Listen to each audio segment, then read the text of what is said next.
keep on kissing babies and hugging fat girls.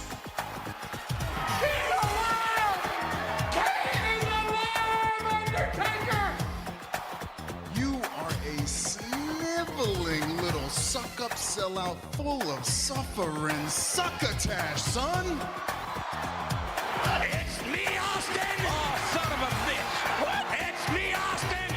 It was me all along, Austin! And you t-shirts are too tight too, Billy! And you book a match with me against Ryan Keelan! Look at me! I'm a total package! I will rip him apart! I'm pissed now! Where to, Stephanie? WrestleRoasts on ad-free shows and ATC. Welcome, everybody, to WrestleRoasts. We got a big show this week. We're going to roast Sting. It's the return of New Japan Corner. And Seth Rollins is a talking dog. How are you guys doing today? Mike, Robert, Scotty, Zach. You all right? We'll start with Robert. How are you feeling? Where are you emotionally right now, Robert? I'm right now trying to reconcile the fact that Jackson Riker is a baby face, and knowing the WWE, it's going to work. We'll see. Mike, what do you think? You think Jackson Riker is going to make it as a baby face? For half of the country, yes. Scott got a haircut, looking good. More I conservative. didn't. I took a shower and I'm wearing a hat. Scott took a shower and Dan. Scott didn't get a great. haircut. Scott accepted the haircut he's already had, and that's why he has a hat. You know, this is a big show because Scott took a shower. So right. at least one of us today. If you really if you just haven't reading all of seen Scott's haircut, just imagine the type of guy who agrees with Jack Evans over Lance Storm in a Twitter argument, and there you go. Well, folks, we got a lot to get to today. A lot to get to. Before we get to it, I want to thank all the patrons for checking out our roast to CM Punk. It's maybe the best roast we've ever done. Mike does a phenomenal reenactment of CM Punk's famous pipe bomb promo, but about CM Punk. You got to check it out. We've also got for roast coming up. Rob Van Dam's going to be next week with the return of Chris Cubas, Cody Rhodes with Amy Miller, Dusty Rhodes, Dustin Rhodes, Kurt Angle, Lita, and Booker T. For all our Patreon, we got an awesome summer. I've actually got 2 more shows to announce for our co-hosts, so this is going to be fun. We're off this week. June 21st, we got Hell in a Cell. June 28th, we got Cast the Avengers, but with the Marvel Cinematic Universe, Mike and Robert will be taking that one over. July 5th, the roast of Jim Cornette and his Dairy Queen call. July 12th, we're off. July 19th, Money in the Bank. July 26th, No Mercy 2005. Robert was on the creative team. August 2nd, roast of Billy Corgan. August 9th, we're off. August 16th, this is an idea that I came up with. Wrestling's Dumbest Criminals. We're going to go through the dumbest breaking of laws that every wrestler, and I'm sure that's going to include Ken Patera throwing, a newspaper stand through McDonald's. It's going to be a lot of fun stuff. If you wondered why we haven't talked about Nick Gage, this is what we've been waiting for. August 23rd, we got SummerSlam, and August 30th, the roast of Vince Russo. And what I'm thinking of to add to the roast of Vince Russo, I don't know what you guys think, but I've never seen the TNA Reverse Battle Royal. And I think we got to watch it because the rules are bought. What? I've never even heard of that. This is how I read the rules today. 16 people start outside the ring, and then the first 8 to get to the ring are in the Battle Royal, and then the last 2, it's a regular match. It's apparently one of the worst matches of all time. It's like musical chairs, bro. I thought your plan was going to be we advertise the roast of Vince Russo and then we swerve and don't roast him at all. Yeah, we book a little bit better than him. And then SummerSlam, our big show, is August 22nd. Also, if you're missing our show this week, if you really want to get some more of us, join our $10 tier, something to sports entertainment with. This week, we're going to be, after this week's Monday Night Raw, I refused to do Raw this Monday. We are going to be reviewing this week's edition of SmackDown. But, I said to Robert, we still have to go through some pain. So we're also going to be reviewing the Tony Khan TNA Summit, which happens tonight. So it'll be a SmackDown review and a Tony Khan Summit review. A lot of fun stuff going on in the pod. And who knows? Maybe it'll be bad enough that we'll also cover it on the show next week. I don't know what the over/under is going to be, but it's already going to be my high spot for next week. Hey, I can already feel it. Is Omega fighting Moose Saturday? I'm not sure. I know the UFC. I know Nate Diaz is coming back on Saturday, but that's all I know. And there's an NXT pay-per-view. There's a takeover. Yeah, on Sunday. I'm reviewing that for another podcast because I don't talk about wrestling enough. But folks, we got to get to the podcast for this week. Let's start out with Bright Side of the Ring. And like always, pretty easy to do it for Sting. I'm going to cut to Robert. Robert, what do you like about Sting? Sting, more often than not, was the guy who made the very best of the very worst. He was a guy who never got the proper booking that he deserved based on his talent. He was a great in-ring performer. He was a great promo. He was a great gimmick, but could also go in the ring. When you put Sting in there with a guy like Ric Flair, you knew you were going to get a great match, despite the fact that Sting was the only guy in WCW who really appealed to younger kids. That was their pull to bring in a younger audience. But unlike a Hogan or a Warrior in the WWE, Sting could go in the ring, and Sting cared about the business and cared about making it better. He was also great at reinventing himself in WCW, going from Surfer Sting to Crow Sting. And he made it appointment TV just to see him up in the rafters, standing there doing nothing. Unfortunately, that, like a lot of Sting angles, it never panned out. But he seems like a really genuinely good ambassador of the sport. Sting never really did anything embarrassing outside of the ring. He's always been positive about wrestling. He's always been a beacon of hope of, you can go into this ridiculous business and still be a good person. Which is very rarely do we get to say that on the bright side of the ring, that this guy had a long, successful career and he's not a complete piece of shit. So I think that is, in my opinion, Sting's greatest legacy. Yeah, this is I looked at my jokes, and I mean, these may be the least mean roast jokes that I've ever written. Don't get me wrong, there's going to be some mean ones, but the only bitterness. I was going to say the only bitterness I have when it comes to Sting is, WWE didn't own the rights to one of his songs, so we used to have to always replace it with Man Called Sting. And the process of having to add his theme music in, you have to play it about 7. Well, ladies and gentlemen, I can't believe this is real, but we not only got a handicapper, but we got the best ever. So I got to ask, how are you so good at handicapping these games? I mean, 4-0, that's quite a streak already. Well, let's talk about every pick I've given this year in the NFL as an example. 23-8. Every pick I've given this year. 4 weeks in the bag, 23-8. There's nobody in the country that can match what I do, but I always make sure, because anybody, Conrad, could make up anything. They could tell you and blow smoke and tell you, oh, I'm the greatest. But I am independently monitored and documented, so nobody could ever question what I say and go, I don't believe it. I send every pick to an independent monitoring and documentation service that has to get the pick before the game goes off and then publishes it after the game goes off, so anybody can see what I gave.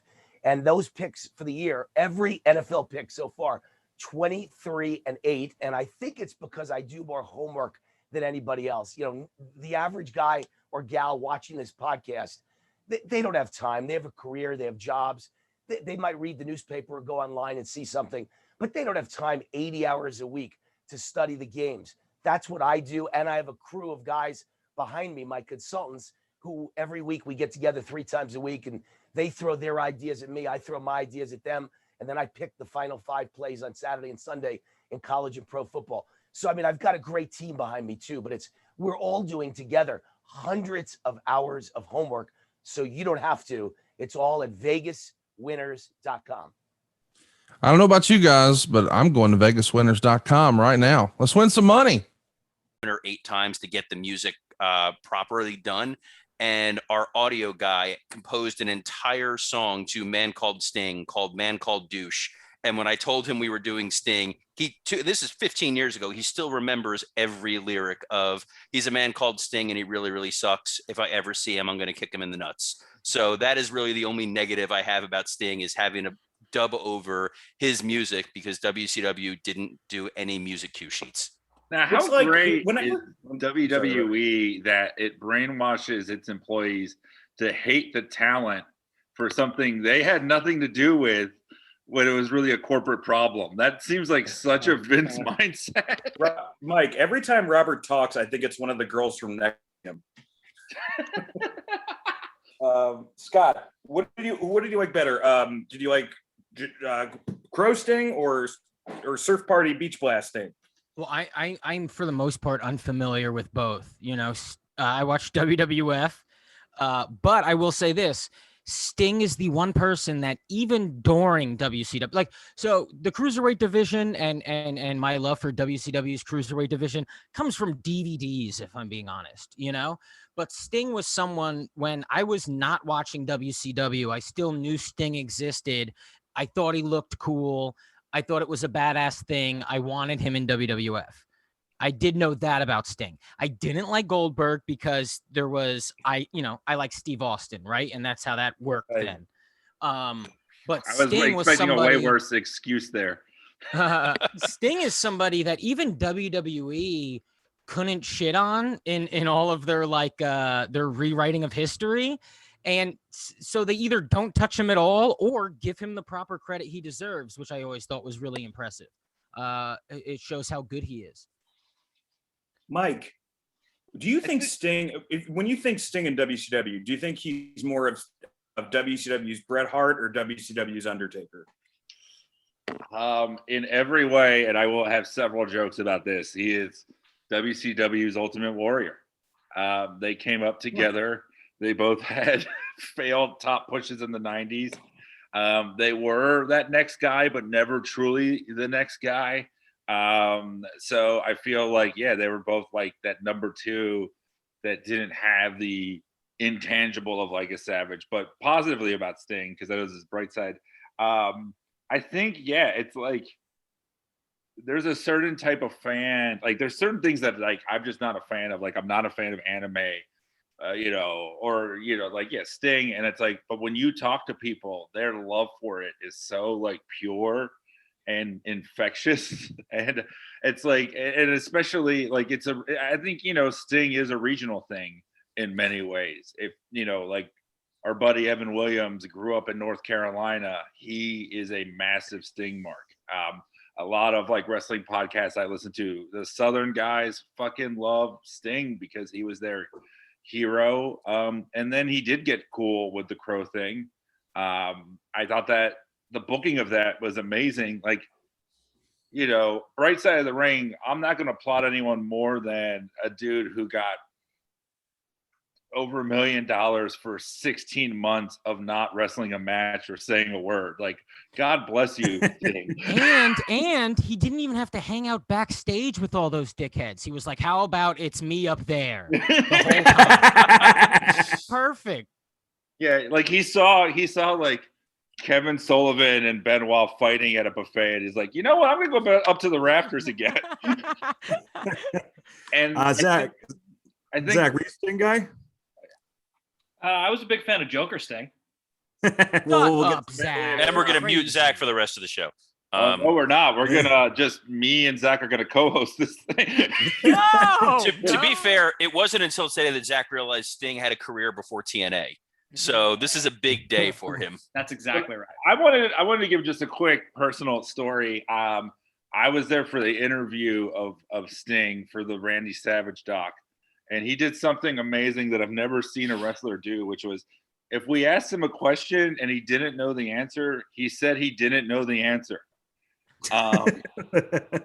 Like he felt like one of the most normal people I've ever met in wrestling, and I met him at Starrcast too. And I say I met him twice because he doesn't remember me, but he was just so like friendly, and he also, it's that important thing of like, he knows what he should be for people. Like when he goes to Starrcast, you could take the picture of him with the face paint. Like he gets that. He, I moderated Q&A with him, and he had funny stories. He just seems like a regular dude. And the nicest thing I'm going to say about him, the born again Christian who I believe the most in wrestling about their born again Christianity. You didn't believe Jake? All right. Well, I guess that answers that question. Wait, but how is he like Ultimate Warrior? Because here's another thing. When I do look back at Sting and I do watch Surfer Sting, he's really good at wrestling. And that's his best in ring. And the for matches sure. are awesome. Like the matches are genuinely great, especially if you put your mind back then. He was really good. Well, I say Especially he's for like a guy that. who didn't watch wrestling. He didn't watch wrestling growing up. The only wrestler he knew about before becoming a wrestler was Hulk Hogan. It's nuts. Well, he saw WWE. Yeah, I remember. I just read his Wikipedia page, and I guess he like, which is also like a really cool thing for him to say. He goes, "Yeah, I saw a WWF show, and that got me into wrestling," which is nobody from WWF would say that about WCW under Vince's watch. Yeah, and I'm just gonna. I was gonna say when we were asking him about Savage, that was one of the things he said. He was just like, "That was just a guy I liked watching on TV." You know, like that seems like a great wrestler. I'm gonna study that guy. He does seem too nice for the business with that kind of mentality. It's also very picturing humble.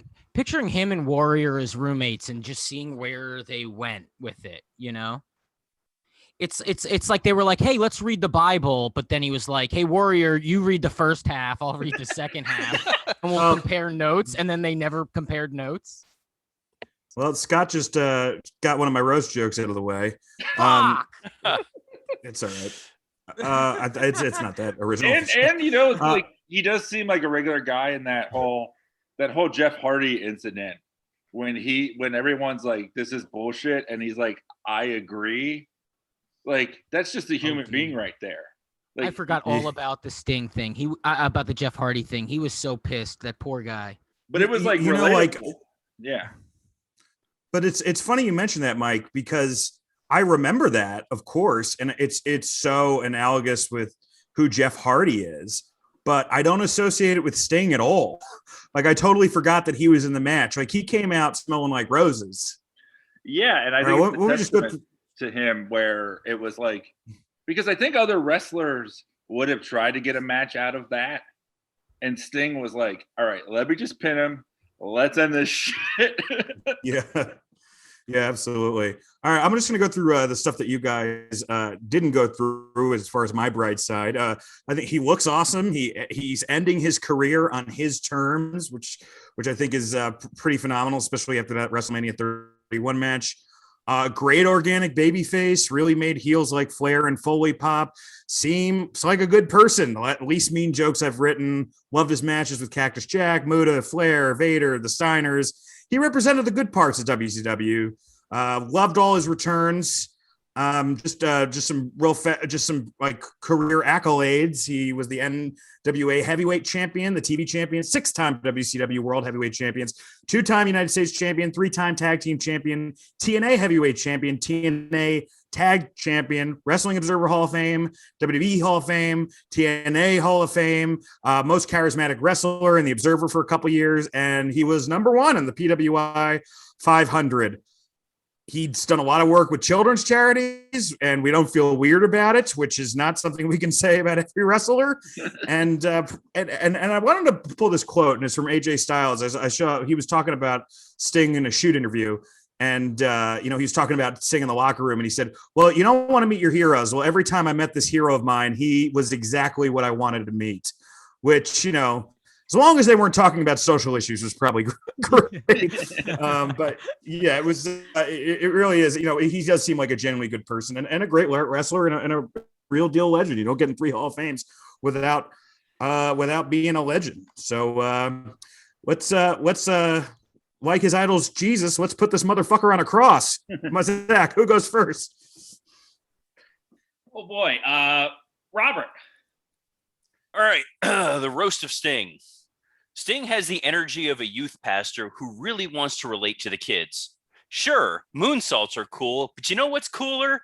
Jesus. Sting and Darby Allin have such an obvious father and son relationship that I wouldn't be surprised if Sting makes Darby wash his hands before every match. Sting was the member of the Blade Runners who wore face paint, did steroids, cut weird promos, and only hates gay people in private. Sting was inducted in the TNA Hall of Fame. which means his name is enshrined in an Orlando TGI Fridays restroom. Sting's last match in the WWE was when he hurt his back against Seth Rollins. Ironic that Sting suffered the back injury when it was Rollins who was carrying the match. Sting once owned a go. Fuck. That was that was the bad Rollins joke. We all know Sting carried Rollins in that match. I apologize. Sting once owned a Gold's Gym and got his nickname Sting from the needles he'd shove in people's asses. The UWF, JCP, WCW, and TNA. Sting has killed more companies than COVID. Sting was the most popular wrestler in WCW, which is like being the most popular host of WrestleRoasts. Sting faced Vader in a White Castle of Fear match. White Castle of Fear was named after the time Vader ate a bunch of White Castle burgers and used the restroom. Sting was the Pepsi to Hulk Hogan's Coca-Cola, as opposed to Hogan's Coke, which was kept in Jimmy Hart's megaphone. John Cena claims Sting was his hero growing up, which can be seen in the fact that Cena looked whiter than Crow Sting. Joker Sting is the worst thing to ever happen to Heath Ledger. Joker Sting is what would happen if Joel Schumacher was a wrestling booker. Joker Sting is still better than Jared Leto. Surfer Sting, Crow Sting, Joker Sting. The only character that eludes him is Profitable Sting. In the end, we never got to see Sting versus The Undertaker. But if he keeps having matches with guys like Brian Cage, a date with The Undertaker is definitely in his near future. That's it for me. Robert Karpeles. Zach, who we got next? Dan. Oh, that's me. Roast of Sting. Sting came up with little stingers after a night with Missy Hyatt. Hey-o! You still got it. Sting takes shirt off. No one wants it. When it comes to the Crow, the only difference between Sting and Brandon Lee is Brandon was better at selling.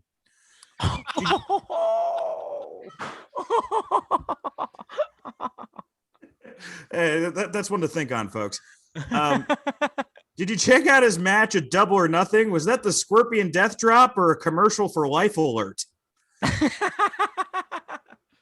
He's not fat anymore, but not skinny. He's like a sexy pear. When the police show up, it means the musician Sting is about to rock out, opposed to the police showing up to wrestler Sting, which means he's at the same TGI Fridays as Scott Hall.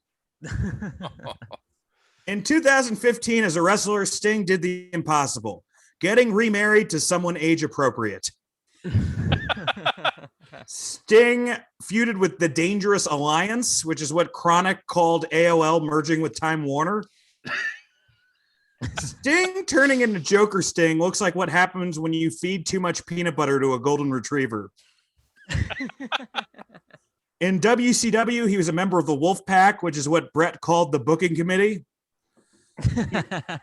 He was the foundation for TNA, which is kind of like being the levee for New Orleans. The only move more devastating than the Scorpion Deathlock is the go to sleep. That's whenever Sting cuts a promo. And finally, whenever you hear that crow squawk, it means Sting is in the building. Or Mike Lawrence is coming to a city near you. Come for the joke, stay for no eye contact. That's it for me, folks. Scott. All right, great job, guys. Sting spends his Sundays perched like a gargoyle on the roof of a Chick-fil-A. He is conversion therapy gold dust.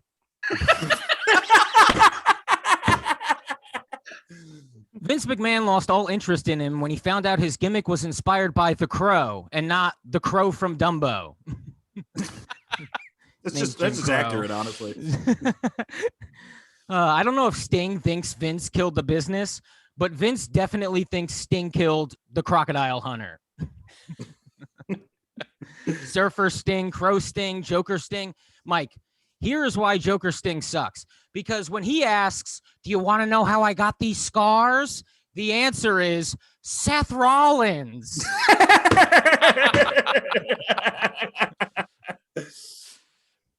Flair passed the torch to Sting, thinking Sting would take over his gas bill.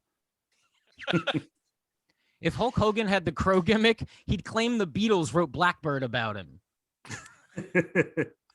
Sting's gimmick is whatever he last rented from Blockbuster.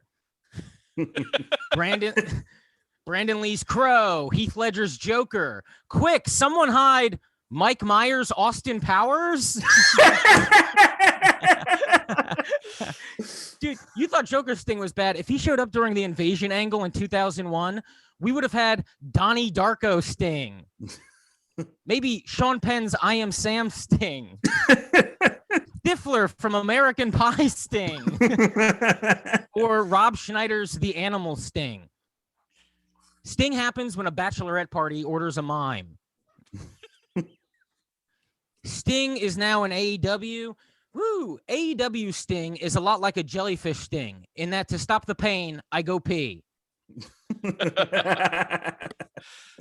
His promo style is unconfident Jim Carrey. He's like, P-A-R-T-Y? Oh, I don't know. I just thought a party would be a good idea if it's okay with you. He looks like the principal at a Halloween dance who doesn't believe the kids when they tell him a monster's on the loose. It's crazy that of all the people who apply makeup in the world, Sting is the biggest drag. Right? Like there came a point in WCW where you could tell he was just sad, but because of the pain, it's just like sad clown vibes. That's all I got. It actually reminds me of a story. Sting goes to doctor, says he's depressed. Life seems harsh and cruel. Says he feels alone in a threatening world where what lies ahead is vague and uncertain. Doctor says treatment is simple. WCW Nitro is in town. Go see it. That should pick you up. Sting burst out into tears, says, but doctor, I am WCW Nitro. All right, that's it. Scotty Chaps. Now up, Mr. Mike Lawrence. So many nicknames. The iconic one, the Vigilante, Stinger, Darby's dad, Hunter's bitch. Him and the Ultimate Warrior came up together as the Blade Runners, which is perfect for Sting because he talks like a robot that thinks he's a human. Let's be honest, when they tagged, RoboCop was the one with all the personality. Him and the Warrior started out together. One just had 2 documentaries about his rise and fall and sudden death, and the other just wrestled with Scorpio Sky and Ethan Page. So really, there's no good outcomes in wrestling. Warrior went to New York while Sting went to Georgia in the South, where he entertained thousands of children who already had children. If you were a kid from the South in the early 90s, you probably loved Sting, but you also thought NASCAR was a sport and Jeff Foxworthy is a comedian. If you watch Sting at 6:05 while your dad chewed tobacco, you might be a redneck. He sold a lot of action figures back then because they all had the special action feature of being on clearance in a month. A grandma that loves you buys you WWF Hasbro action figures. A step grandma who loves you even less than your stepdad gets you a Sting action figure. He always got betrayed by Ric Flair. Did he really think Flair learned anything about loyalty from the 6 marriages he was in? Sting believes the same stuff Warrior did. He's just smart enough to text his friends instead of yelling it on camera. Sting went with the full face paint, which just shows he's always been better at hiding who he is than Warrior. He still wears crow makeup in 2021. Sting's career has gotten all the sequels and reboots I wish we could have gotten out of Brandon Lee instead. Then he did a Heath Ledger impression of the Joker after that, and he's still here. Sting is not as method as I'd like him to be. Sting in the face paint looks like a guy who hated the movie Dead Presidents that's wearing the makeup from Dead Presidents. His promo style is dad who gets to see his kids once a month. All right, who wants to go to Applebee's and talk shit on your mom? It's showtime. If Jesus' return is anything like Sting's return, count me out. Hey, why is Jesus hanging out with that sickly goth kid all the time? He stumbles out with a baseball bat like he's Clint Eastwood. I'm just waiting for the moment he screams at the Lucha Brothers to get off his lawn. We are totally going to get Gran Torino Sting any day now. That's it for me. Oh, Mike Lawrence, everybody. Mike Lawrence. That was the roast of Sting. Now, a fine word from our sponsor. Take it away, Mike. Today's show is sponsored by Manscaped, who is the best in men's below-the-waist grooming. Does your junk look like Albert's back? Well, Manscaped offers precision-engineered tools for your family jewels.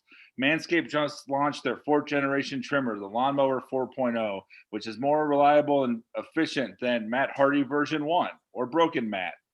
Join over 2 million men worldwide who trust Manscaped with this exclusive offer for you. 20% off and free worldwide shipping with the code ROAST20 at manscaped.com. It's time to get your own ball, hair, and body trimmer with Manscaped to make me time the best time and enhance your confidence. But don't worry, you still won't be confident enough to believe in yourself and stop watching wrestling. There's no product that can do that. Get 20% off and free shipping with the code ROAST20 at manscaped.com. That's 20% off and free shipping with ROAST20. Thank you, Manscaped, for sponsoring our show. Yeah, please use the promo code so we can get paid, folks. Let's get to Show and Hell. Joker Sting. We've touched upon him a little bit. I actually, Robert mentioned this in his roast, but I wanted to ask Mike and Robert, which Joker performance is worse, Sting as Joker or Jared Leto as Joker? Mike? Leto. Really? Here's the thing, but before I say anything about Joker Sting, is that when I was moderating at Starrcade, someone asked him about it, and we were all waiting for, the room got quiet, and the person who asked it was even flippant of what'd you think of Joker Sting? And he just goes, yeah, that was the most fun I ever had in the business. And then everybody was just like, okay. We like Joker Sting. Yeah, I mean, at that point too in TNA, it should all every wrestler should have just been having fun, because there's no way that a mortal was going to get over. Yeah, I mean, Joker Sting is proof of how much better actors are at acting than wrestlers a lot of times, because that is a pro wrestler's interpretation of that amazing performance in The Dark Knight. And it's still fun. Dude, I got to be honest with you. When I saw him doing it, because we watched 2 videos that Mike sent us. One was him becoming Joker Sting for the first time. And it's really funny because everyone gets excited because they think he's turning into Crow Sting. But instead, I mean, it doesn't even sound like it sounds like he's doing Dana Carvey's Tom Brokaw impression. It is the least jokery thing, maybe a little like Cesar Romero, but it is so far. It is if he was trying to do Heath Ledger, man, I mean, it is nothing like Heath Ledger's performance. Well, this video, that video is actually, it's later. It's the promo of Victory Road 2012 with Bobby Roode, and Bobby Roode's the champion. He's already been Joker Sting. This is him coming back to it. Oh my God. There's a moment where he looks in the camera and just goes, Bobby, follow the yellow brick road. But he is which I don't understand why he said that. He should have just said, follow the victory road. Why did he have to? Well, because he goes, follow the yellow brick road. And then he goes, to victory road. But what he doesn't, this is the thing that I love about Joker Sting. He doesn't realize that his serious voice is goofier than his goofy voice. Yeah, it is. It's 100%. It's 100%. Robert, what did you think of Joker Sting? Now I can't unhear the Tom Brokaw thing. Gerald Ford died, and I'm Sting. It's very close, dude. Rewatch it. It's really not close. Even that. It's really. I mean, Scott nailed it because I had the same note. He sounds like he's Jim Carrey. It's a very weird. He watched The Mask, and he's like, "Oh, I could do that," and he can't. And it's like the Mask cartoon. And I feel like he's having fun, but he's having fun at a point where nobody in TNA was going to tell him otherwise. It kind of reminded me a little bit of that Tony Khan promo we talked about a couple weeks ago, where everyone's just so happy that Sting is there that all right, we're not going to ruin this. Let him just go and have his own wacky fun. And he was entertaining himself, and in TNA, for someone to be even remotely motivated in what they're doing is a victory. But his entire TNA run is just, it's depressing. You don't want to see Sting there. I think part of the annoyance for the audience is we always wanted him in WWE, and we never really got that. The little sliver of time that he was there, it wasn't real. It was definitely a cheat. We never got the big matches we wanted with Sting, namely him and Cena, since Cena was such a Sting fan. We never saw him and Undertaker. And he wasted so much time in TNA. And this Joker Sting was at times embarrassing. Sometimes it was something where it's like, anytime I ever heard about what was going on with Joker Sting, it was somebody being like, did you see what Sting did? What the fuck is he doing? He has to stop. Yeah, it's like Garth Brooks's Chris Gaines period. But you know what's amazing about it, though, in both those instances, is that you're just like, oh, the performer made like a dumb choice, and not, oh God, what is he on now? Like with most wrestlers, like you're just like, oh, he just steered in a weird direction.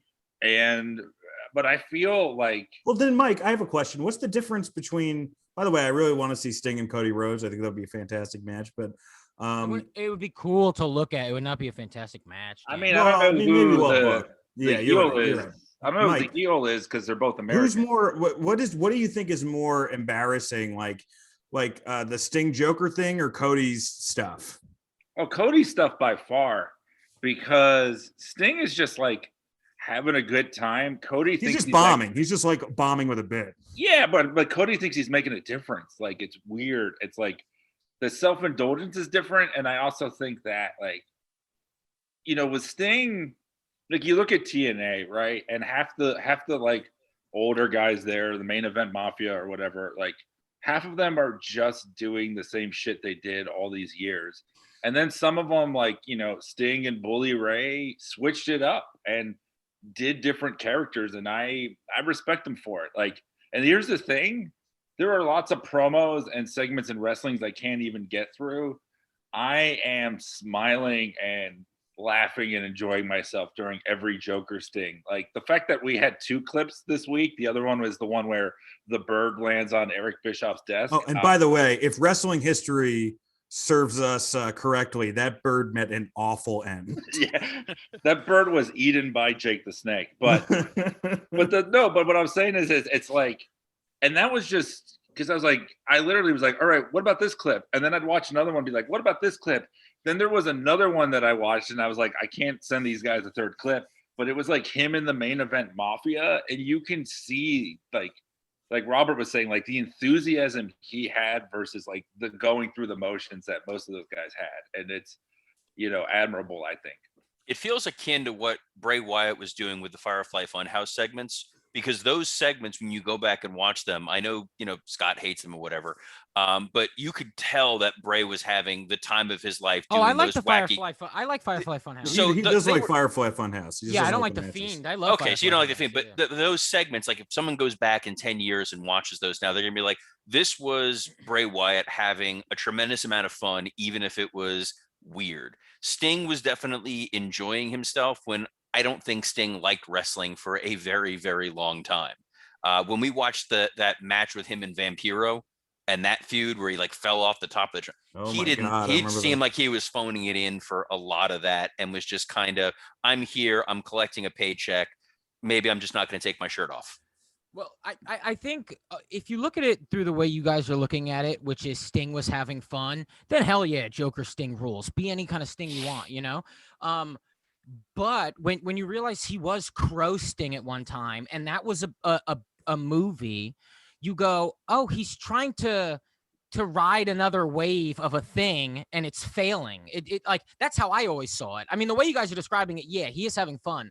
But when you look at it through, oh my God, is he trying to recreate some type of cool fandom because he did a movie character before? And when I saw it like that, it was extra embarrassing to me and like douche chill central. As opposed to now when he's doing Big Daddy Sting. Oh no, yeah, well, I'm not a big. I did like that match though. That Double or Nothing match was good. Jesus, okay. It was, but that was a good match. That was a good match, boys. And I think very well. I'll say we're waiting for Borat Sting. My bad. Poor Austin. Hey, I have a question for Mike. My back. If Sting is Joker, who is Batman? Is it Dixie Carter because she's loaded? Who would you cast as TNA's Batman? Time, because it always defeats Sting. We're not gonna get better than that, folks. It's I was time. going to say about his run now, which we haven't talked about a lot. It's like it is interesting because I'm going to say it. Maybe this is my garbage hot take of the week. Copyright Scott. Joker Sting. I like Joker Sting better than AEW Sting because it's more. Whoa, consistent. come on, man! No, I'm sticking to it because Dude, Mike likes getting wedgies, dude. That's all this is. Mike. No, but here's the thing. So let me finish my terrible thought. At least you knew what that was, and it was like in one direction. But this Sting where like he keeps waiting to talk to Tony but can't, and sometimes he's just Steve, is just sadder to me than a guy who's fully committing to a character like Joker Sting was. Yeah, his character currently is Lindsey Buckingham in the What's Up With That SNL sketches. He's just sitting there waiting to talk, and it's never going to happen. Okay, look, the debut of Sting was super badass. And then, like, every week up until Double or Nothing, it didn't work. I will say that, right? But just because we haven't touched on it, I think we do need to mention for a second the Triple H match. Triple H beating Sting at WrestleMania is one of the worst creative decisions the company has ever made, and they've made I don't know about that, man. Dude, it is an embarrassing fucking fail. It was incredibly stupid. Gross thing. Yeah, it was stupid more than anything else because they brought out the NWO to support Sting when the bulk of his run was he's the guy opposed to the NWO. So even within the confines of if you're trying to pay attention as a fan, it didn't make sense. It was mainly just Vince giving a middle finger to WCW, the Michael Cole line about how Sting was a big fish in a small pond. This was sour grapes 10, 12 years after you bought the fucking company. Worst. You It own was the it. worst. Just let it go. Yeah, but I like Triple H better than Sting, so I was happy with Triple H winning.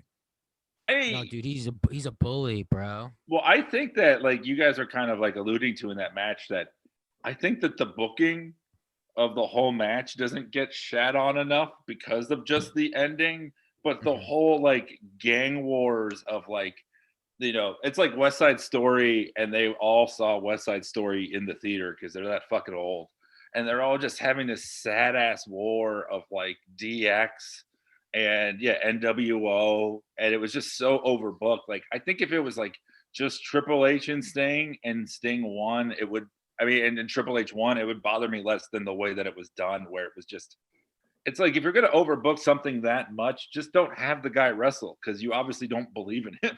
Yeah, have a segment.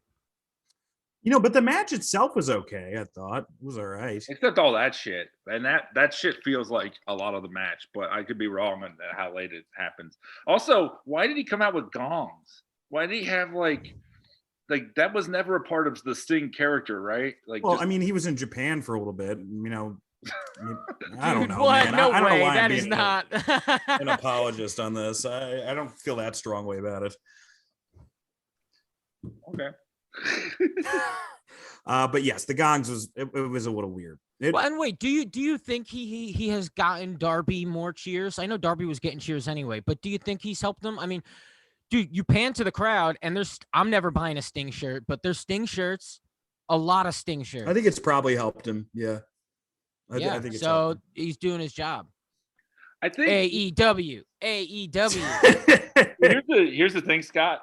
I've realized this with wrestling, especially like AEW, is that I don't think that there's going to be this moment where they suddenly get more ratings, but they also have to keep trying to do everything they can to keep the ones they have. Yeah. So maybe NXT.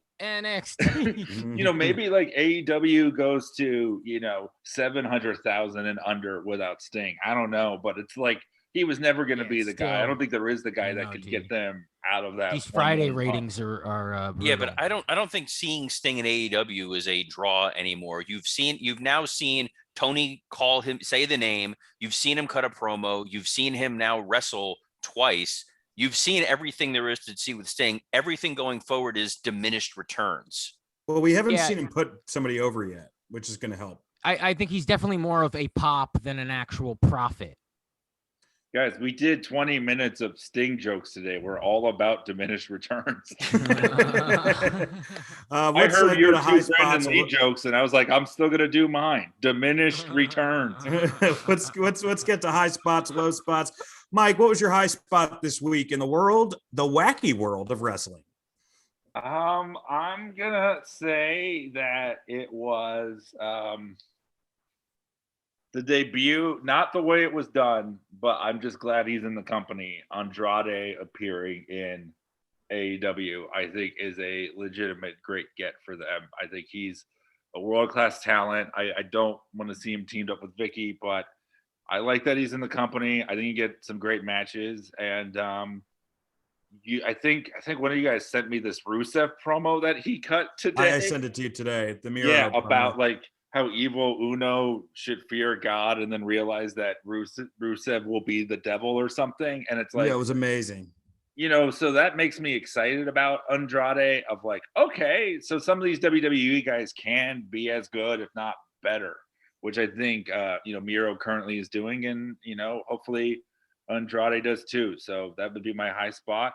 And my low spot would be the Grizzly Smith Dark Side of the Ring. Geez, not the show, just the story. It was very well done. I mean, props to Evan, but holy shit. If you drink, that's one to drink through. Yeah, the full extent of that story is just I needed to take a few cold showers after that. Rock and Robin came off amazing. Jake came off Jake. But the whole thing, and Jesus, the brother he gave up for the adoption came off great, I thought. Yeah. Too.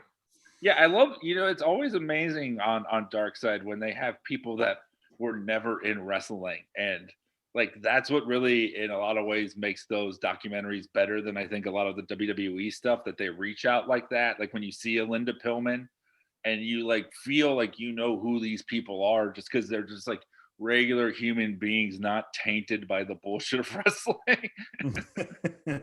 That's totally true. Scott, what was your high spot, low spot this week?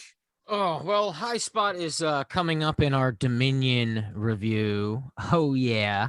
And my low spot is Leo Rush saying he's going to retire, whether it's true or not. Just the fact that he says after he heals up and finishes up his New Japan contract, fulfills his dates or whatever, he's going to retire. Whether that's just his depression talking or whatever, that sucks. I think he's really talented, and I would have liked to see him in AEW and New Japan. Well, he's also a rapper, so the retirement could be bullshit. Yeah. That's an evergreen low spot for you. We'll be talking about his retirement again in 6 months when he quits. Yeah. It's like rappers and Conor McGregor. They keep retiring. I'll go with mine, and then we'll cut to Robert. My high spot this week. I'm honorable mention when I was going through shoot interviews for Sting. I think Tracy Smothers may have had one of the funniest lines I've ever heard in a shoot interview, where he mentions a guy and he goes, yeah, got hit by a train, decapitated. Good guy. Which I thought was hilarious. But my real answer this week is Jeff Cobb. He wrestles the way I remember Taz wrestling, when in actuality in ring, he's way better than Taz. He can't cut the promo Taz can, but bell to bell, he is a much better wrestler than Taz. Also, he's the one young guy in New Japan they've been able to elevate since Ospreay. I think he, I wasn't pleased with the, even though I love Ibushi, I don't think Ibushi should have gone over. But I do think he works more as a main eventer than Shingo will, even though I love Shingo in the ring. And he gives me some hope for New Japan. I think he's really stepped up. And my low spot, one word, Lily. We'll cut to Robert, who will follow that up. But if you haven't seen Monday Night Raw, just Lily. That's all I can say. I'm not even going to go into it. Watch that segment. Robert.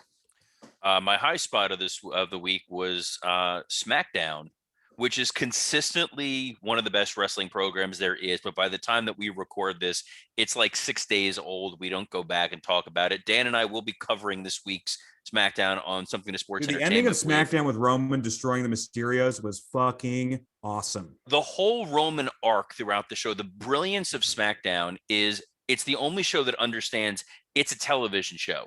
And there's a beginning, a middle, and an end to that show. So when you watch a 2-hour show, you get a complete story. So the start of the episode being about the tag title match, and then Ray and Dominic retaining because of a referee mistake, and then Roman saying, no, you need to fix this tonight, puts a ticking clock on the show. So there's a sense of urgency to the point where as soon as they get that rematch granted, you as an audience member, like, all right, there's a sense of relief.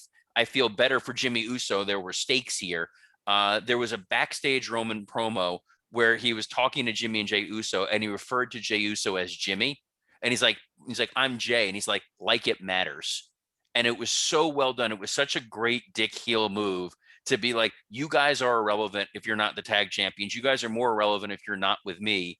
And then the end of the show, Roman costing them the tag titles and then choking out Dominic Mysterio to move to what looks like a Rey Mysterio Roman Reigns feud while he's still building this Jimmy and Jey Uso thing is absolutely perfect. I mean, it is a masterclass in how to do pro wrestling. Fantastic storytelling. My low point of the week, Yeah, that was great. I loved that. was Monday Night Raw. If you listen back to this week, Something to Sports Entertainment with, you can hear Dan and I lose our minds at some point while recapping this show. It is one of the worst 3 hours of television that was ever written, and I say that because you think so? You think I quantify that because every single segment failed to achieve whatever its objective was. There was not a single part of that where you watched it and thought, you know what, this is better for this segment happening. The best you can say about some of these segments was they were inoffensive.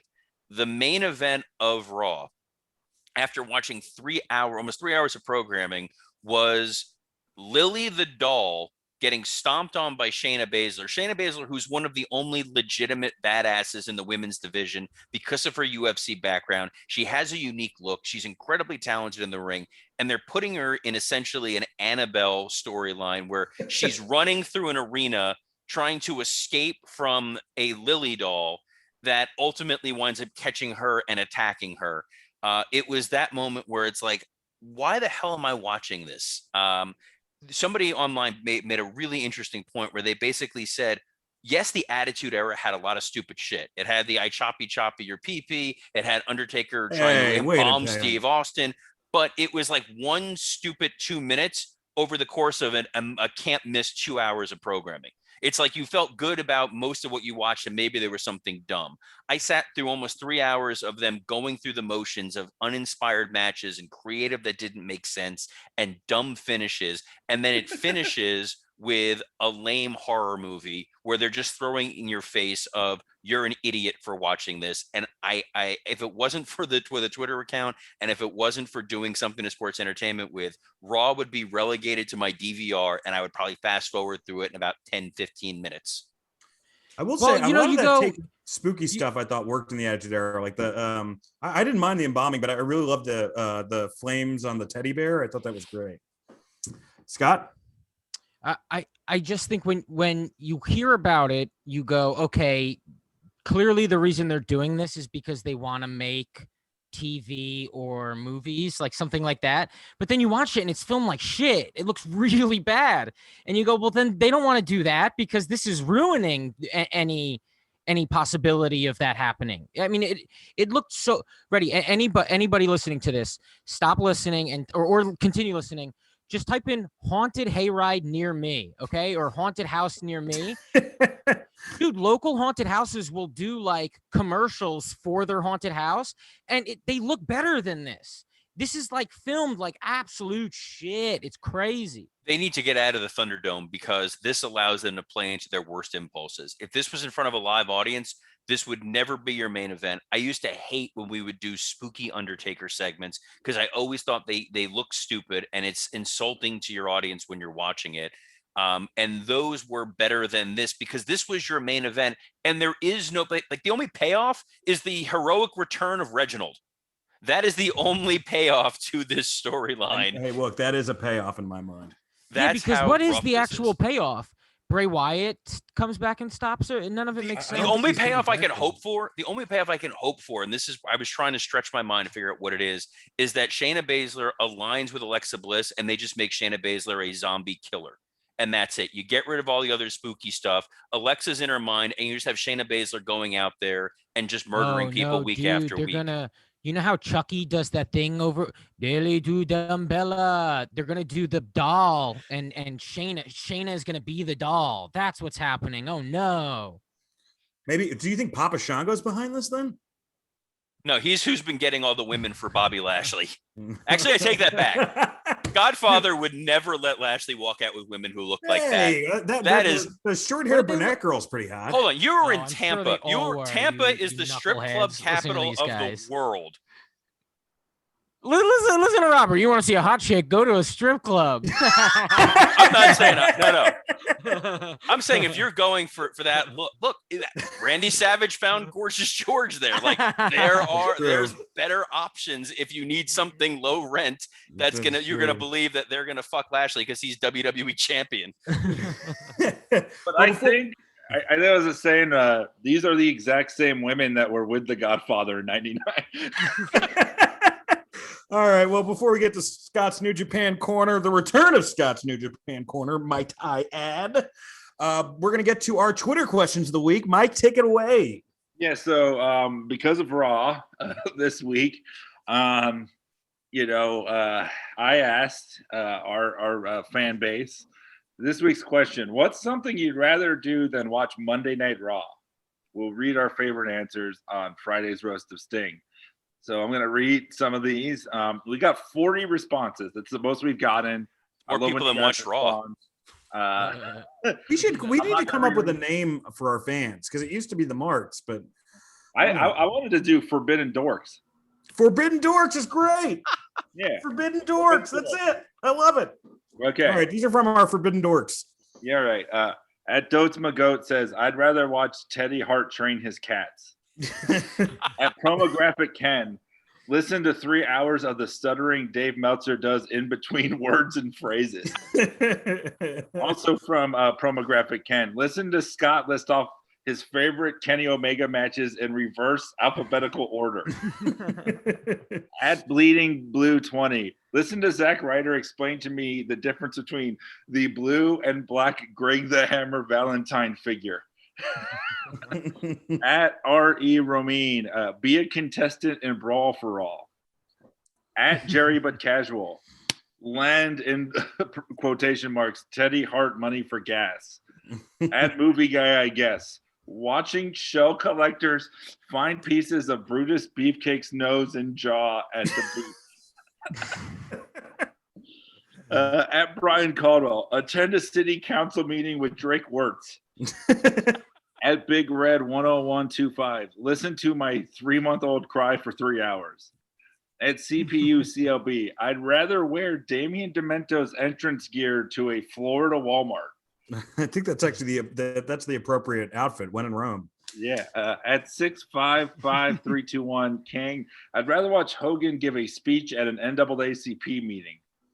Or alternatively, watch Warrior deliver his queering speech on a megaphone during a pride parade. At Calix V2, I'd rather have Pat Patterson teach me about paying dues in the business. At Bertland19, I'd rather be Terry Garvin's ring boy. At Youngie54, marathon a bunch of QT matches.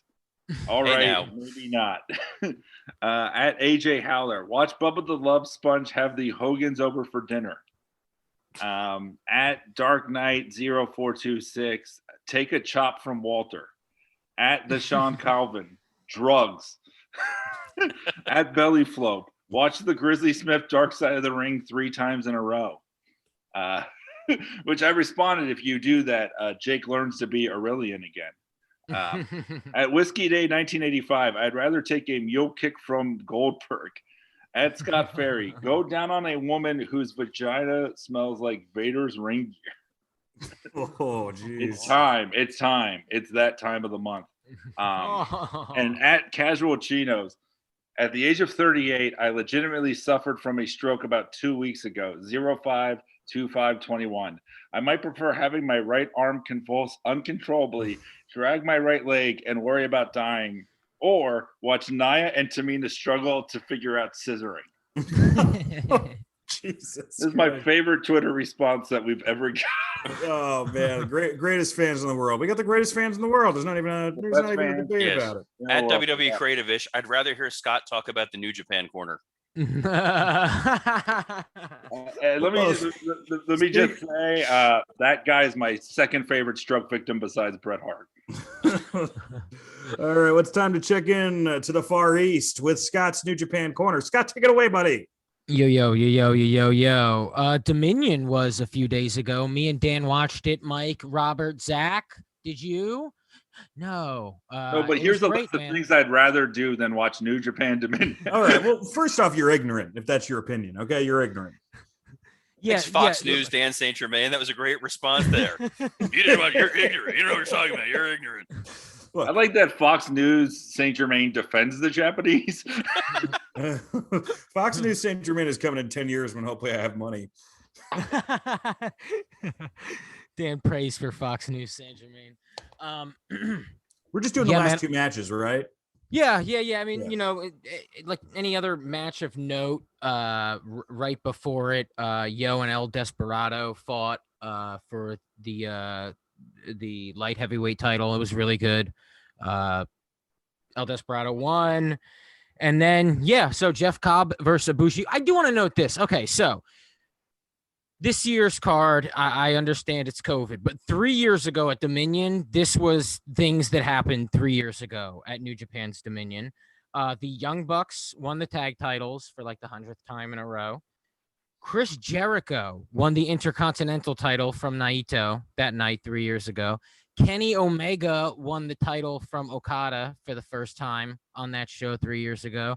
And even Rey Mysterio was there. Remember? I don't know if you guys remember. Dan, you remember he teamed with Tanahashi and Liger.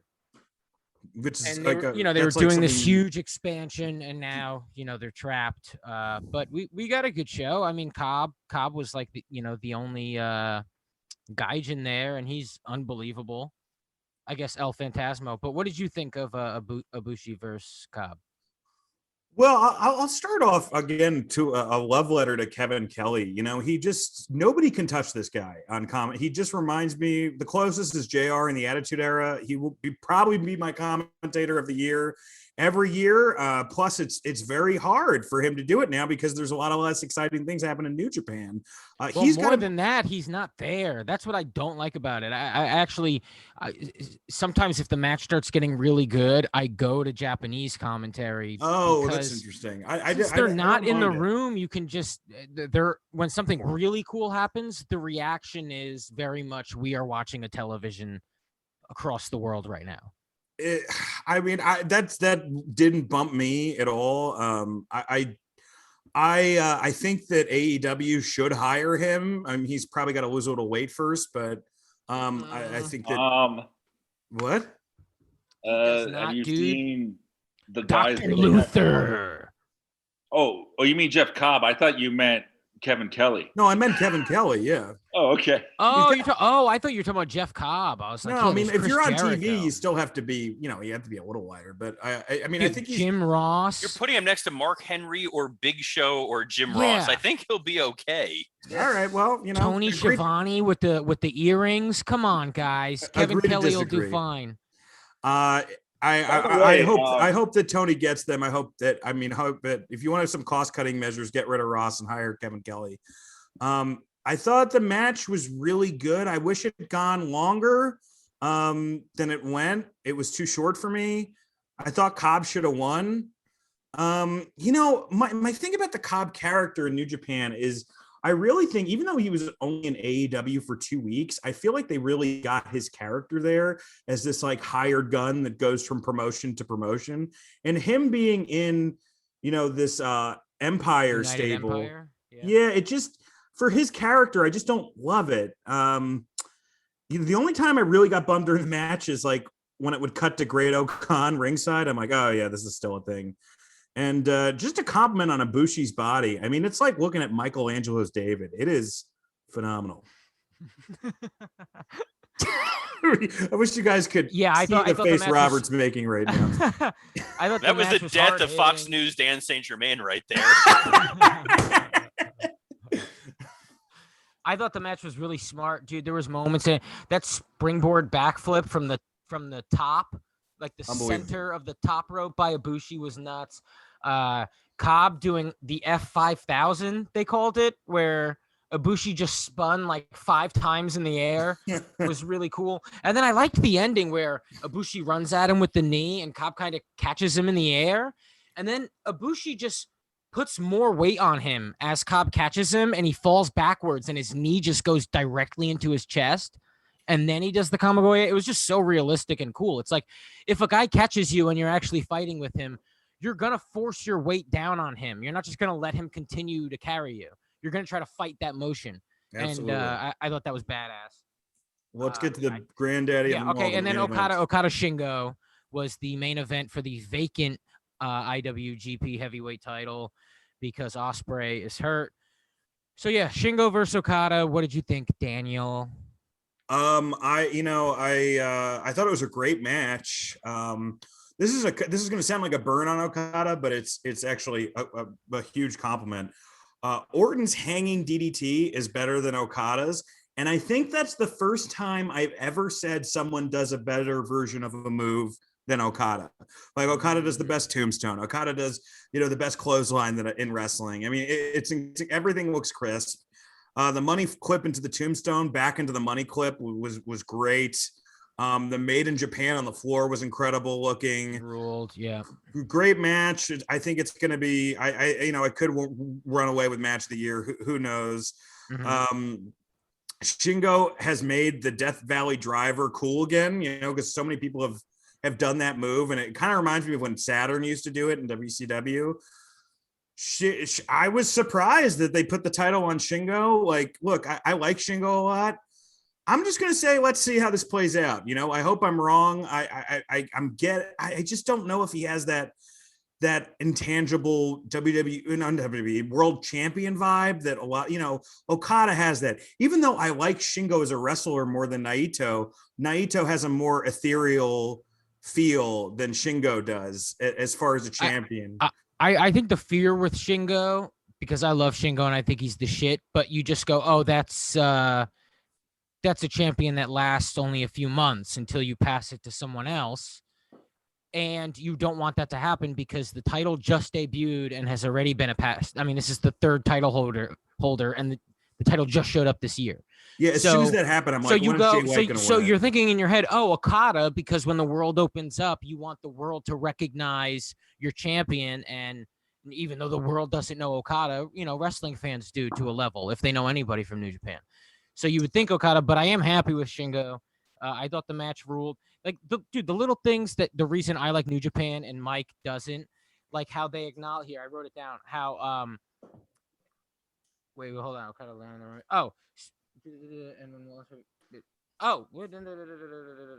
Okay. So Okada never landed a Rainmaker on Shingo the times they fought before, right?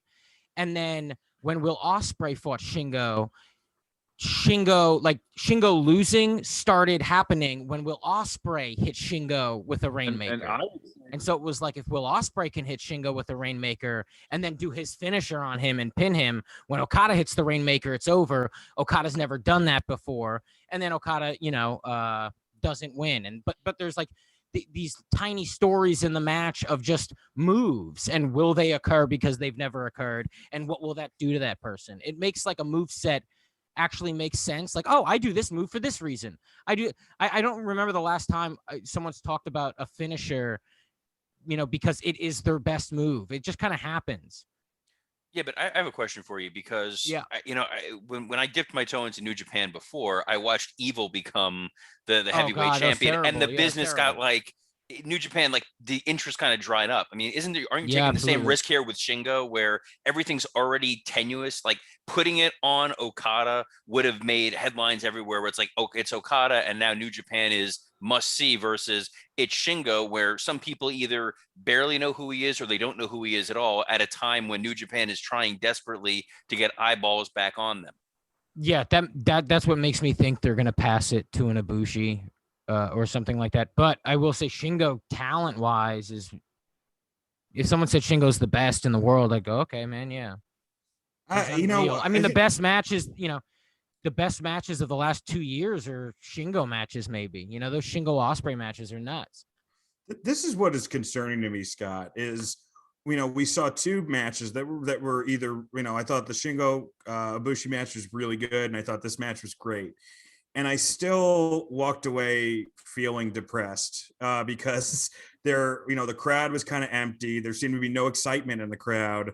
And most importantly, at the very end, I was like, oh, okay, cool. He's going to cut this promo. And then maybe something like, when Kenta came out and laid out Naito, that like something like that's going to happen. Mhm. We're going to set up, Shingo's first feud, and nobody came out. And then I realized it's because they have nobody. Like there's nobody to challenge him right now. He beat Okada. I guess you can have Ibushi, but like they're really, I mean, if you want to talk about a promotion that's running on fumes right now, I mean, New Japan is top of the list. Yeah, it's a bummer, man. It is a bummer. But guys, And that was New Japan Corner. The finisher for this podcast. well, we got one more. I was like 10 minutes without a joke or a laugh. Oh, Japanese come wrestling. on, Mike. But there's wrestling fans listening to this thing, Yeah, but you can still Yeah, be New funny and Japan entertaining. fans, 7 of them. You guys could still like make jokes during it. That was like NPR. It's just no laughing matter, dude. It's no laughing matter. It's no, you have to treat him with respect. It's like it's a culture Dude, based on COVID is honor. still bad over there, Mike. What's your problem? Guys, we're doing strong style podcasting. What's wrong with this guy? Yes. Strong style. Dude, podcasting. Okada just beat COVID, man. Grow up. That would have been a better match. I would have enjoyed seeing that.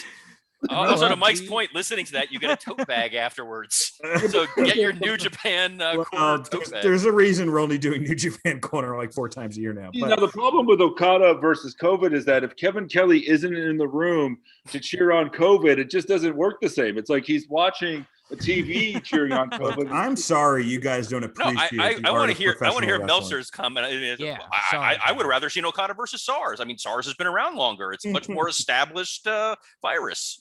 No, I think Damn you a guys. 4-person hosted podcast where 2 of the hosts fade into the background and don't exist for 10 minutes is great radio. All right. Well, speaking of great radio, let's talk about our show next week. We got the roast of Rob Van Dam for Show in Hell, and this is really going to be the opposite of the New Japan Dominion review. We're going to be reviewing the banned Twitch promo. I don't know if you've seen it, but it is fucking wild. You talk about a character that's changed. I mean, Rob Van Dam, his last Impact character was crazy. As long as we don't have to watch his stand up again, because I'm still twitching from that. Unbelievable. We got high spots, low spots. We're also going to be reviewing NXT TakeOver and decide whether or not it was, better than Dynamite, because Dynamite's going to be on Friday. We're not going to go into detail with Dynamite, but maybe we'll bring up some of the high spots in it. Perhaps the Tales from the Indies will be back, Scott. We haven't had that in a couple weeks. Yeah, perhaps. If we can afford Braun Strowman, yes. Folks, we got one You more. saw that tweet? He has to hire somebody to manage this. There was a report out that he was asking for 5 figures, and then his Twitter response to it wasn't as much a denial as my agent's email address is in the bio. Reach out to me if you're interested. So it wasn't no, of course I'm not going to be a dick and ask for 5 figures to show up at your local indie event. It was, I'm definitely going to ask for it, but I'm kind of embarrassed that I tried. I mean, I think if last year proved anything, if you're a fan of Braun Strowman, you aren't a fan of indie wrestling. Do you think anyone's going to pay for that? A train convention, yeah. He's going to be the Lionel train spokesman. At Cornette's house. Comment. A train convention at Cornette's house. Huh? I thought we were going to get through this episode with that one Cornette joke, but A train. But it's time, folks, to touch upon some entertaining news outside of the world of sports entertainment. Seth Rollins makes his big screen debut as a voice in the Netflix film Doggone Trouble. My review of his performance is, Jesus Christ, did a 90-year-old blackjack dealer piss off a wizard? Because it is like, it just feels like it's very Seth Rollins. The one nice thing about this movie, it's just nice to see an actor for an animated movie that sent a dick pic to someone who's over 18 years old. So I want to give whoever produced the Doggone Trouble their props for that. But my question for you guys was, what other animated characters should Seth Rollins play? Who wants to go first? Randy Savage's heart.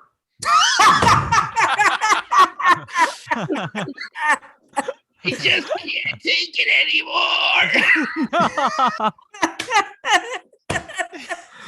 Oh man, that's great. Yeah, I think he's very much like you don't have to change anything. He is Roger Klotz from Doug, if you've ever seen Doug. The exact voice, the exact attitude. Also Cartman, but only when he's crying or pretending to be a cop. Beavis from Beavis and Butthead. What are you saying? There's also no way that Rollins hasn't had sex with a woman named Patty Mayonnaise. That's how he thinks every woman should look. Yeah. He also he should do the voice of every bad guy who gets caught by Scooby-Doo in the gang. He needs to say meddling kids, man. It's his voice. Oh man, Robert.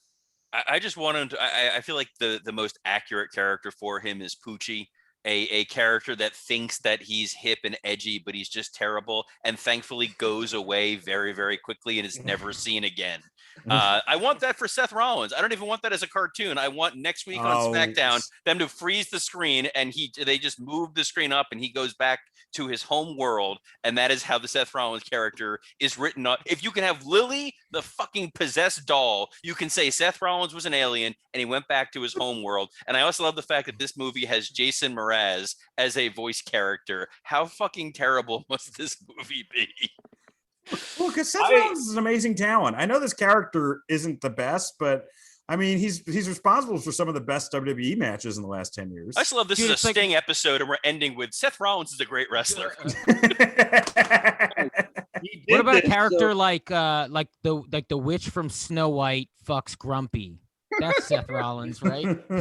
He did this so that he could put this on for his kid when he's on the road cheating on Becky. Come on. Come on. We don't know that. No, Becky would be on the road cheating on Seth.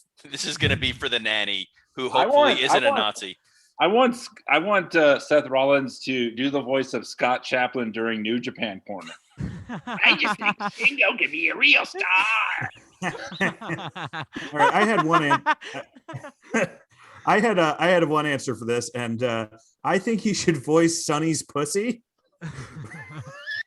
Now, Dolph and Ziggler, it's been 8 hours. Stop it. Come on, stop fucking me. I love that your Seth Rollins is just Louis Anderson in basket. It's very close. It's not that far off. Guys, this has been a fun episode of the Roast of Sting. We apologize for New Japan Corner. Even though I enjoyed it and really Scott enjoyed it. Yeah. And you know what? We enjoy wrestling. Yeah, Mike, you should have roasted it during it. I thought you could have did that, right? I couldn't get a word. The straight man, and you played the, whatever you are. I didn't want to interrupt you guys. It was like two Czechoslovakians playing chess. This is Mike. This is Mike. Seth Rollins played a dog, and woof. Mike, what do you got? What do you got to promote for us, for yourself, and for us? Mike Lawrence Comedy on Instagram, and sometimes I'm on the WrestleRoast Twitter. Every week we will ask a question. and we love your answers, and we'll read them on the show. So thanks for contributing, guys. Scotty Too Hottie. Scott_Chaplin on Instagram and Twitter. Mr. Robert Karpeles. You can follow me on Twitter at WWCreative_ISH. Join the WrestleRoast Facebook page. Mike and I tend to jump on there a couple times a week. It's a lot of fun. And then here's a plug that they don't need our help, but I'm going to plug it anyway. Loki on Disney Plus is written by Michael Waldron, who happens to be a huge wrestling fan. We are And a community my buddy that... Jess Dweck. Oh, there. Well, there we go. Even more. I'm just saying you want to support other wrestling fans in their endeavors, because the poor people at Marvel and Disney really need our help. You know how angry people are gonna get when they put it on and it's not Low-Ki from Ring of Honor. Dude, Low-Ki would be a fucking great voice in a cartoon. He's a great voice. We used to tell him this all the time. Like, you would be a great, voiceover actor. I can still be a wrestler. That is what I'm supposed to do. He's a very nice man. He's fucking terrifying. I love Low-Ki, but yikes. Yeah, I'm going to say, guys, follow us on Twitter, follow us on Instagram, join our Facebook group. Please leave a review, leave 5 stars. We want to keep getting these 5-star reviews and help us out. We got a Patreon for $5 where you get an extra roast every month and 2 extra episodes. And if you're a $10 member, you get 4 more episodes on top of that. So if you're spending $10 a month, that's 11 episodes total of Wrestle Roasts that you get a month, 5 roasts. So it's I think the best deal in Patreon 11 11 shows. You only have one with the New Japan corner, so it's not that bad. Oh, come on, god damn it. Wait, did we do we did a New Japan Patreon once? Yeah, we did do a New Japan. Yes. Man. I got to see Dick to Go. It was fantastic. Oh, that was it was that one that was the one in the baseball field that was like kind of a nightmare. I will say a great that for us. Listening to Scott and Dan passionately talk about something they love is more exciting than the idea of watching Raw. So I feel like I'm in church when I talk about New Japan, I just kind of like to whisper and be respectful. It was your Joker sting. It's clear quiet. that you loved it, and everybody else was just very polite. It's how I feel about action figures. And if I could sucker one of the 3 hosts into also doing it to make the other 2 feel alienated, I would.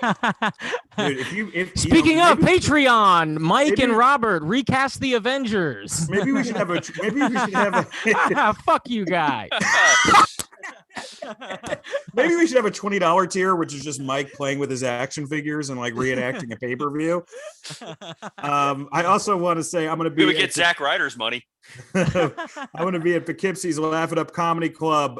It's going to be at a Holiday Inn. It's probably going to be the last time I do stand up for a while. So if you're in the New York area, come check it out. It should be a fun time. And we got some new videos. Dan is just doing other things. He's not killing himself. I just want to clarify. Yeah, exactly. You will find my body at the Holiday Inn in Poughkeepsie. If you would like to see me walk into an ocean with stones in my pocket, come to Crackers in Indianapolis. I was inspired by Sting up in the rafters. That's where you'll find me for a few moments. Also, we have a YouTube channel, so check it out. We're gonna have some even more videos coming soon up there. So be on the lookout for our Wrestle Roast YouTube page. Join it. Zach, any last words? Wash your hands. Wash your Unless you're vaccinated, then go wild, boys. Come on. Oh, just fucking start licking street signs. Doing weird shit. All right, folks. See you next week.